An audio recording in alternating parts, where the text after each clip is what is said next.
But let's talk for a minute about Rivera. Rivera is owned by the federal government. It is the second worst in terms of the deaths that have happened in COVID-19. Rivera owned units, Rivera owned long-term care and personal care homes, are the second worst in the country. They are owned by the federal government. And all of this can be prevented. We know that for-profit homes are far more dangerous, far more likely to catch COVID-19 and to die if you're in a for-profit care home. And this isn't about jurisdiction. This Rivera is owned by the federal government. The Prime Minister could immediately fix this. The federal government appoints the board members for Rivera. This is absolutely within the control of the federal government. Denis Mathieu did not need to die. Charles should not be living in these deplorable conditions where he has to collect cockroaches. There are so many examples of inhumane conditions, and these are happening in for-profit homes. And right now, Rivera is where the site of the second worst is owned by the federal government. So our call today is this. We've been saying from the beginning that there is no place for profit in the care of our seniors. But specifically when it comes to Rivera, this is not a question of jurisdiction. The federal government, Prime Minister Trudeau, has the responsibility to fix this because they own it. Good morning, Mr. Singh. I just was wondering hi. I was just wondering what exactly you were asking for the feds to do here when it comes to Rivera. I know that they have all of these shares. I'm just wondering if you're saying that they should divest from there, or if you're saying that they should leverage their position here, take the profits out of it, and I guess compel Rivera to use that money to staff. Like, can you just draw the line here on what you're asking for specifically? Absolutely, everything. Everything is on the table. When we asked this question a month ago, I raised this question, and the Deputy Prime Minister answered. She said, Ms. Freeland said, everything is on the table. I want everything to be on the table. First and foremost, we know that profit means one of two things. Either you cut the quality of the care or you increase the cost. Both of those things should not be happening. We should not be seeing the cost be prohibitive for people so they can't afford to care for their loved ones, nor should the quality be cut, because if quality is cut, we've seen the results. The Army gets called in.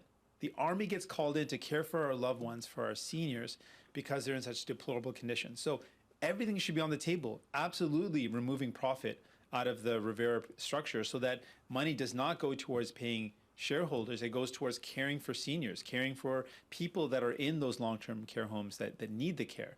So yes, absolutely, it means removing the profit, using the tools. This is Rivera. The board is appointed by the federal government. They absolutely have the power to fix this. And right now what's going on, and you know this because you're reporting from Winnipeg, it is deplorable, the situation. You've got seniors and people that need care in this home that are collecting cockroaches. Like, imagine what that means, that you're saying, hey, my unit is infested, and no one believes you. So you have to collect the cockroaches physically and show people, look at the cockroaches in my unit. You know, in many of these examples that I've spoken with families, they said they're not complaining about the staff because the staff are doing their best job. It's the structure. If it's for profit, they're not going to put enough care. They're not going to put enough money into the care. They're not going to have enough staff. And so, yes, we're calling for everything on the table. The board has to be, use the leverage that we have at the board, use a leverage that the federal government has to make sure the care is first and not profit. Use every tool possible to care for these seniors and the people that live in the long-term care homes. You're asking for the federal government to do something within its jurisdiction right now when it comes to long-term care facilities. But what kind of role do you think the federal government could play in eliminating for-profit long-term care beyond that in the rest of the sector? And I guess what would be the steps to be done after that, and how could it happen? How much might it all cost? Well, I think first we've got to establish if it's something we should do. And I think all the evidences points to the fact that for-profit care homes, whether they're personal care homes or long-term care homes, mean people are more likely to get sick and die. That is the facts that we have. Given that, I think people, loved ones who have lost their family, lost their parents, their mom, their dad, they've lost their brothers or their sisters because of a for-profit care home that rather put profit as a priority over the care of their loved one, would agree that we need to do something about that.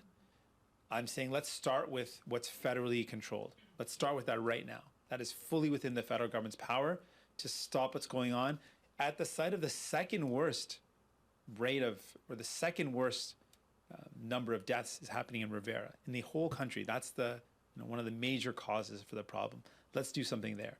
And then what we can do nationally, I think first we need the federal government to take a position that they are against, that they agree that for-profit has killed more Canadians, that more Canadians get sick in for-profit, and that it does not have a place when it comes to the care of our seniors. I think the federal government should take that position. And then we should establish national standards. And those standards will be set by the best and the brightest of all the provinces and territories, giving us their learnings and what they've obtained in terms of evidence about what is the best way to care for seniors and care for people that are in long-term care homes. What is the best? And then we can establish the best standards so that we can all work towards achieving those best standards.